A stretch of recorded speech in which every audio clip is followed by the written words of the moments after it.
Atlanta cops won't face charges for death of black man shot twice in back, more than 2 years after the shooting death of 27-year-old Rayshard Brooks sparked fiery protests across Atlanta. A special prosecutor says the officer who fired 2 shots into the black man's back will not be prosecuted for murder. Atlanta officer Garrett Rolfe was allowed to protect himself from great bodily harm when he shot Brooks, Georgia's special prosecutor Pete Skandalakis insisted on Tuesday. An aggravated assault charge was also dropped against a second officer at the scene, Devin Brosnan, who kicked Brooks. The actions of the 2 officers, who are both white, were objectively reasonable, and they were permitted to use deadly force to protect themselves, Skandalakis said in a press conference. The use of deadly force was objectively reasonable and they did not act with criminal intent, Skandalakis said. The special prosecutor claimed that Rolfe was authorized to fire at Brooks because he was violent with the officers, punching Brosnan hard enough to cause a concussion and stealing his taser. In the seconds before Rolfe opened fire, Skandalakis said Brooks pointed the taser in the officer's direction and fired.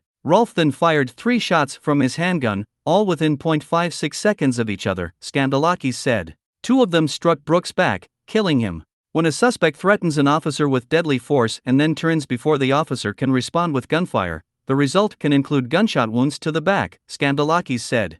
Brooks was killed on June 12, 2020, after Rolfe and Brosnan tried to arrest him in the parking lot of a South Atlanta Wendy's, where he had fallen asleep in the drive-thru. The encounter between the trio escalated when officers tried to arrest Brooks for driving drunk, Skandalakis said. That's when the 27-year-old became violent, the prosecutor said, knocking off the body-worn cameras of both officers in a struggle while trying to flee. Brooks' death sent Atlanta, which was already reeling in the aftermath of protests for George Floyd's murder at the hands of police in Minnesota, into further turmoil.